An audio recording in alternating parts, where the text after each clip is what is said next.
بسم الله الرحمن الرحيم الحمد لله رب العالمين والعاقبة للمتقين ولا عدوان إلا على الظالمين والصلاة والسلام على أشرف الأنبياء والمرسلين نبينا محمد وعلى آله وصحبه أجمعين. Assalamu alaikum wa rahmatullahi wa barakatuh.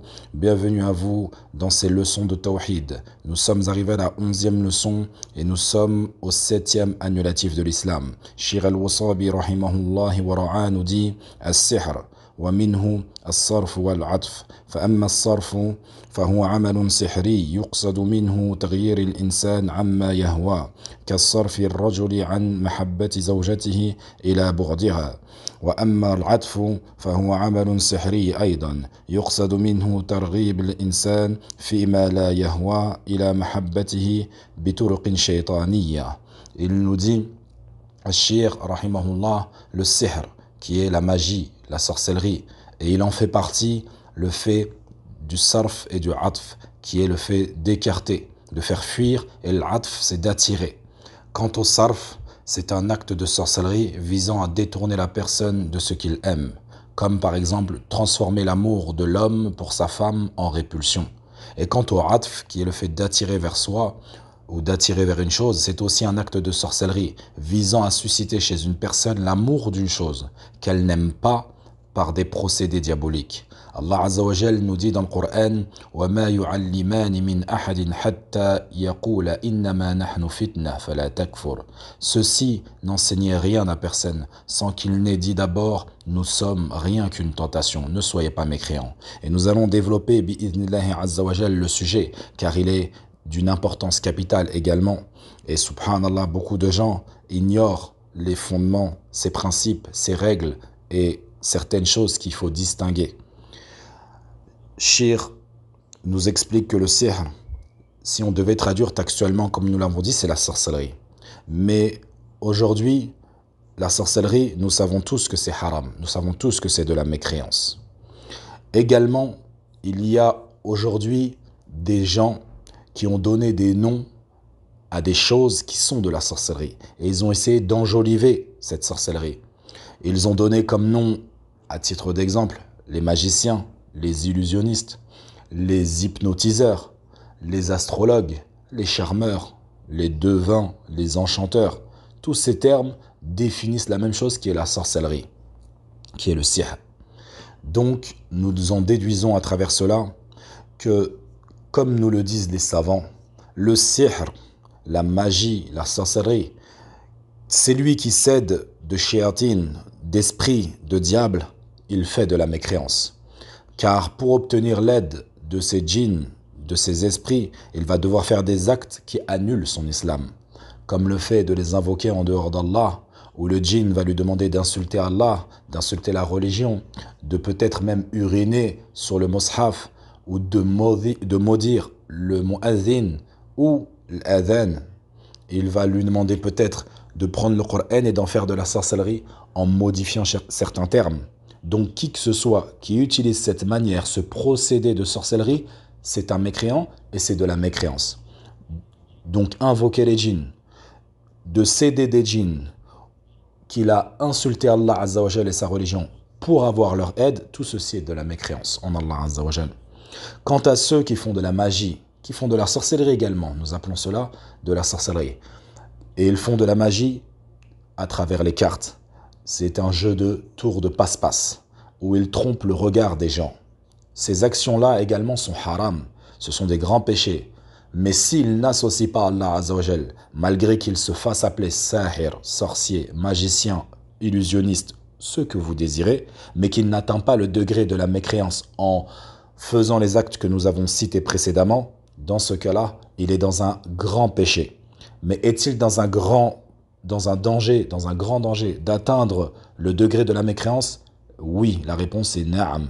C'est pour cela que la base de tromper le regard des gens avec des tours de passe-passe est un péché, car il t'emmène à plus grand.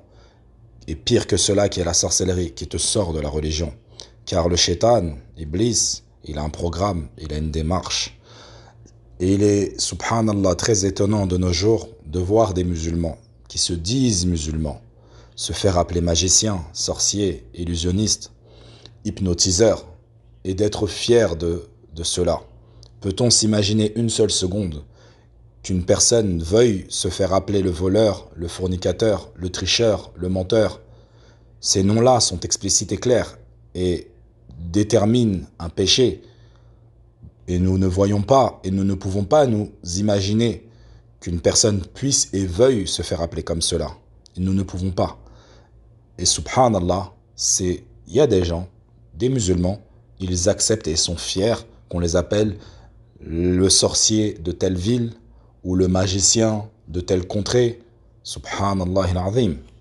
Sachant que le sihr, la sorcellerie, est pire que d'être connu pour être un voleur, un menteur, un tricheur, un fornicateur. À tel point que cela est pire, le prophète sallallahu alayhi wa sallam, lorsqu'il dit à ses compagnons « Écartez-vous, prenez garde des 7 destructeurs », les compagnons lui ont dit « Mais que sont-ils, ya Rasulallah ?» Le hadith de Abi Hurayra, radiyallahu anhu, connu de tous. Et il dit « L'association faite à Allah, ash-shirku billah », puis il a fait suivre par le sihr. Il l'a fait précéder à celui qui tue une âme sans droit. Et il l'a même fait précéder à akl riba, également à akl mal al yatim, de celui qui utilise, qui mange les riba, et également celui qui mange l'argent de l'orphelin sans droit. Il a même fait précéder la sorcellerie à celui qui se détourne le jour du combat. Et si tu poses la question à la masse des musulmans, quel est le pire des péchés? Est-ce le fait de tuer une âme sans droit, de consommer riba, l'usure, de consommer l'argent d'un orphelin sans droit, ou est-ce de commettre la sorcellerie?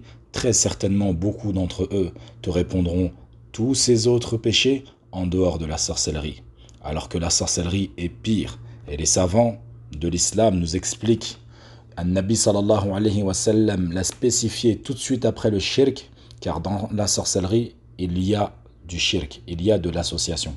Même pire que cela, il ne se réalise pas. La sorcellerie ne peut se réaliser excepté en ayant commis de l'association.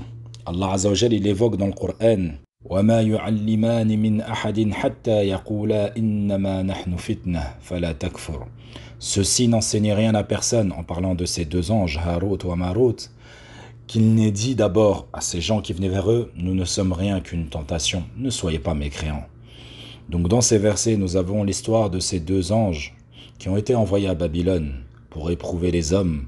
Et dans cette épreuve, avant même de faire quoi que ce soit, d'enseigner quoi que ce soit, ils disaient aux hommes qui venaient les voir, ne prenez pas de nous, nous sommes une tentation pour vous. Ne mécroyez pas. Et cela fait partie de la volonté d'Allah Azza wa Jal, fait partie de la sagesse d'Allah Azza wa Jal. En exemple à cela, Allah Azza wa Jal a permis sur cette terre à l'injuste d'être injuste envers les gens. Ceci fait partie de sa sagesse et de sa volonté universelle, car Allah Azza wa Jal, il a une volonté universelle et une volonté religieuse. Quant à sa volonté universelle, c'est celle qui permet tous ces affronts, toutes ces choses que les gens font, que ce soit des choses bien ou des choses mauvaises. Allah Azza wa Jal, dans sa volonté universelle, nous a laissé le choix. Et dans sa volonté religieuse, il nous a donné l'ordre de tout ce qu'il agrée et aime, tel que la prière, le jeûne, le hajj, la umrah, la sadaqat. Tout cela fait partie de la volonté religieuse d'Allah Azza wa Jal. Ce sont ses ordres religieux. Et sa volonté universelle, nous en parlons ici. Car combien de gens mécroient en Allah, mécroient en une divinité? Car ils disent, s'il y avait une divinité, s'il y avait un Seigneur, il n'y aurait pas tous ces crimes, toute cette injustice sur cette terre. Et nous leur répondons que cela fait partie du libre choix qu'Allah Azza wa Jal a laissé à l'être humain. Pensez-vous que les actions de l'être humain peuvent sortir et sont libres de la volonté d'Allah Azza wa Jal? Je vous laisse avec cette réflexion et nous développerons cette réponse dans la prochaine rencontre bi'idhnillahi ta'ala. فنسأل الله تبارك وتعالى بمنه وكرمه أن يرينا الحق حقا ويرزقنا الاتباعه وأن يرينا الباطل باطلا ويرزقنا الاجتنابه فوفقكم الله لكل ما يحب ويرضى والسلام عليكم ورحمة الله وبركاته.